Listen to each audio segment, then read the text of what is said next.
नमस्कार, स्वागत आप सभी का YouTube channel knowledge TV Haryana. आज 21 नवंबर अभी दोपहर 3 बजे बड़ी घोषणाएं सामने आ रही है। हरियाणा से बड़ी घोषणा ऐलान क्या है, पूरी जानकारी आइए देखते हैं। हरियाणा की सबसे तेज सबसे सटीक जानकारी के लिए चैनल को सब्सक्राइब जरूर कर लें। तो चलिए देखते हैं आज 21 नवंबर दोपहर 3 बजे तक की 9 बड़ी खबरें, घोषणा, ऐलान। पहली बड़ी घोषणा, हरियाणा में जिन वाहनों में हाई सिक्योरिटी रजिस्ट्रेशन प्लेट और होलोग्राम बेस्ड कलर्ड स्टिकर नहीं होंगे उन्हें पोल्यूशन कंट्रोल सर्टिफिकेट नहीं दिए जाएंगे। हरियाणा राज्य परिवहन आयुक्त ऑफिस ने इस संबंध में सभी डिस्ट्रिक्ट ट्रांसपोर्ट ऑफिसर्स, सह सचिवों, क्षेत्रीय परिवहन प्राधिकरणों को ऑर्डर जारी किए हैं। ऑर्डर में लिखा है, आपको निर्देशित किया जाता है कि आप अपने अपने क्षेत्राधिकार में कार्यरत सभी प्रदूषण जांच केंद्रों को तत्काल निर्देश जारी करें कि वे ऐसे किसी भी वाहन को प्रदूषण नियंत्रण प्रमाण पत्र जारी न करें जिस पर HSRP और रंग कोडित स्टिकर नहीं लगा हो। परिवहन आयुक्त ने कहा कि DTO को यह सुनिश्चित करने के निर्देश दिए गए हैं कि भारत के सर्वोच्च न्यायालय के आदेश के अनुसार उनके अधिकार क्षेत्रों में पंजीकृत चल रहे वाहनों के विंडस्क्रीन पर होलोग्राम आधारित रंगीन स्टिकर लगाए जाएं और इस संबंध में एक विशेष प्रवर्तन अभियान चलाया जाए। इस बार की सरकार में अनिल विज के पास परिवहन विभाग की जिम्मेदारी है, तो हरियाणा बिना हाई सिक्योरिटी नंबर प्लेट के नहीं बनेगा। पोल्यूशन सर्टिफिकेट, बढ़ते प्रदूषण के कारण फैसला, शहरों में बिगड़ रहा AQI। तो ये बड़ी अपडेट। आइए दूसरी बड़ी घोषणा देखते हैं। हिट एंड रन दुर्घटना में व्यक्ति की मृत्यु होने पर पीड़ित परिवार को हिट एंड दुर्घटना मुआवजा स्कीम 2022 के तहत 2 लाख रुपए का मुआवजा दिया जाता है।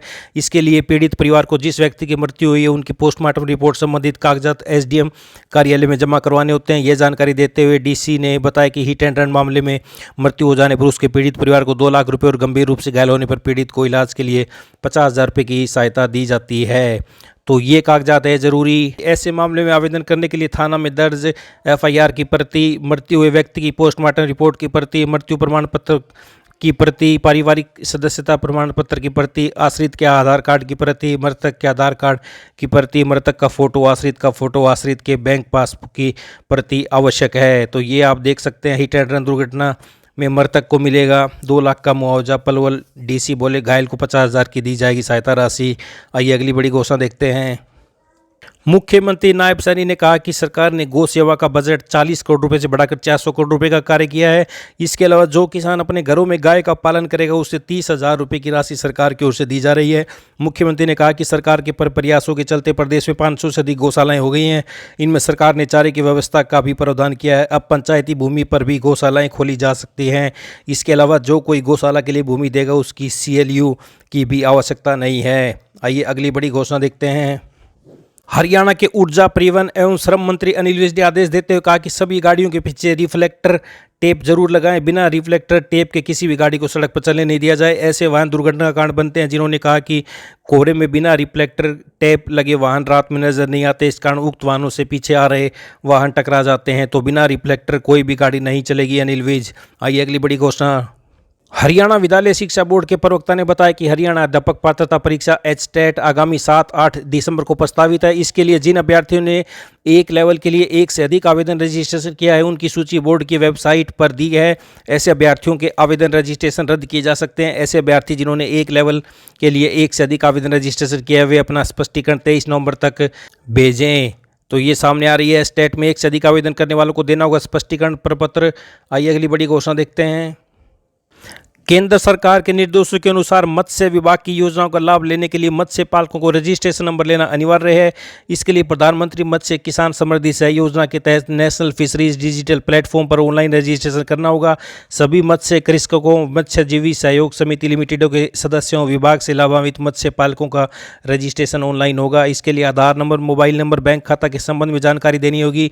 उपायुक्त ने बताया कि योजना का मुख्य उद्देश्य राष्ट्रीय स्तर पर मत्स्य पालन के क्षेत्र में लगे मत्स्य कृषक, मत्स्य विक्रेता, मत्स्य प्रसंस्करणकर्ता एवं अन्य हितधारकों की पहचान कर राष्ट्रीय मत्स्य डिजिटल प्लेटफॉर्म पर पंजीकृत कराना है।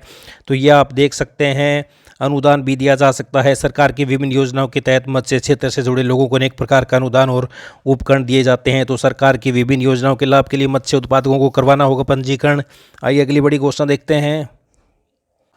तो ये बड़ी खबर, प्रधानमंत्री स्वनिधि योजना के लिए 15 दिन का शिविर आज से तो रेवाड़ी कोरोना काल में वेंडरों को आत्मनिर्भर बनाने के लिए शुरू की गई प्रधानमंत्री स्वनिधि योजना के तहत नगर परिषद परिसर में 20 नवंबर से 15 दिन का कैंप लगाया जाएगा। नगर परिषद के ईओ ने बताया कि शिविरों के में वेंडरों के साथ बैंक के भी प्रतिनिधियों को भी बुलाया जाएगा। मौके पर ही वेंडरों के लोन भी पास कराए जाएंगे। पीएम स्वनिधि योजना स्ट्रीट वेंडर्स को ऋण देने के लिए 1 जून 2020 को शुरू की गई थी। योजना में स्ट्रीट वेंडर्सों को 3 चरणों में 10,000, 20,000 और 50,000 रुपये बिना जमानत के लोन देने की व्यवस्था है, ताकि वो आर्थिक रूप से मजबूत होकर अपने कारोबार को बढ़ा सकें। बैंकों को 1 साल के लिए लोन देना है। इसमें डिजिटल लेन देन को बढ़ावा देने के लिए हर महीने 100 रुपये तक का कैशबैक भी मिलता है। तो प्रधानमंत्री स्वनिधि योजना के लिए 15 दिन का शिविर। तो ये बड़ी अपडेट आई। अगली बड़ी घोषणा देखते हैं। सीबीएसई ने 10वीं 12वीं बोर्ड परीक्षाओं की तारीखों का ऐलान कर दिया है। 10वीं और 12वीं की परीक्षाएं 15 फरवरी से होंगी। इसे लेकर सीबीएसई ने शेड्यूल जारी किया है। यह पहला मौका है जब डेट शीट परीक्षा शुरू होने के करीब 86 दिन पहले जारी की गई है, जो बीते 2024 की डेट शीट के मुकाबले 23 दिन पहले। सीबीएसई ने शेड्यूल जारी करने के साथ ही स्कूलों को परीक्षा में शामिल होने वाले छात्रों की लिस्ट केंद्रीय माध्यमिक शिक्षा बोर्ड को सौंपने को कहा है। 10वीं की परीक्षा का पूरा शेड्यूल सीबीएसई की वेबसाइट पर देख सकते हैं। कक्षा 10वीं के लिए परीक्षाएं 18 मार्च को समाप्त होंगी, जबकि कक्षा 12वीं के लिए 4 अप्रैल तक जारी रहेंगी। तो ये देख सकते हैं आप। तो सीबीएसई की 10वीं 12वीं की परीक्षाएं 15 फरवरी से। डिटेल जानकारी के लिए सीबीएसई के ऑफिशियल वेबसाइट पर डेट शीट देख सकते हैं। 10वीं की परीक्षाएं 18 मार्च को, 12वीं की 4 अप्रैल तक होंगी। तो ये बड़ी घोषणा युवाओं के लिए आई है। अगली बड़ी घोषणा देखते हैं। यूजीसी नेट जनवरी में 85 विषयों की परीक्षा। नेशनल टेस्टिंग एजेंसी ने यूजीसी नेट दिसंबर 2024 सेशन के लिए अधिसूचना जारी कर दी है। इसके साथ ही नेट के लिए ऑनलाइन आवेदन करने की प्रक्रिया शुरू हो गई है। इच्छुक उम्मीदवार यूजीसी नेट की वेबसाइट पर जाकर 10 दिसंबर तक ऑनलाइन आवेदन कर सकते हैं। आवेदन में किसी प्रकार की त्रुटि में सुधार 12 से 13 दिसंबर तक कर सकते हैं। परीक्षा 1 से 19 जनवरी 2025 तक ऑनलाइन आयोजित किया जाएगा। इस बार यह परीक्षा 85 विषयों के लिए होगी। जून की परीक्षा 83 विषयों के लिए हुई थी। तो ये दोपहर 3 बजे तक की बड़ी घोषणाएं, आदेश, ऐलान आपको यहाँ पर हर तरह की हरियाणा से संबंधित जानकारी, योजना, घोषणा, आदेश सभी की जानकारी पल पल की मिलती रहेगी। तो YouTube चैनल को सब्सक्राइब ज़रूर कर लें। नॉलेज टीवी YouTube चैनल को सब्सक्राइब कर बेल आइकन घंटी को ज़रूर दबाएं। घंटी नहीं दबाई तो आपको नहीं पता चलेगा अगली वीडियो कब अपलोड हुई है। तो YouTube चैनल को सब्सक्राइब करने के बाद घंटी का बटन दबाएं। वीडियो को ज़्यादा से ज़्यादा लाइक करें, शेयर करें, कमेंट करें, ताकि अधिक से अधिक जानकारी लोगों के पास पहुंच सके। तो आपको यहां पर हर तरह की जानकारी हरियाणा से संबंधित मिलती रहेगी, समय समय पर लेटेस्ट अपडेट। तो ये दोपहर 3 बजे की बड़ी घोषणाएं थी। मिलते हैं शाम को बड़ी अपडेट के साथ, बड़ी घोषणाओं के साथ। इस अपडेट में इतना ही। यूट्यूब चैनल नॉलेज टीवी को सब्सक्राइब करना ना भूलें। धन्यवाद। हरियाणा की सभी सबसे ताज़ा जानकारी के लिए चैनल को सब्सक्राइब ज़रूर कर लें। बहुत बहुत धन्यवाद आप सभी का।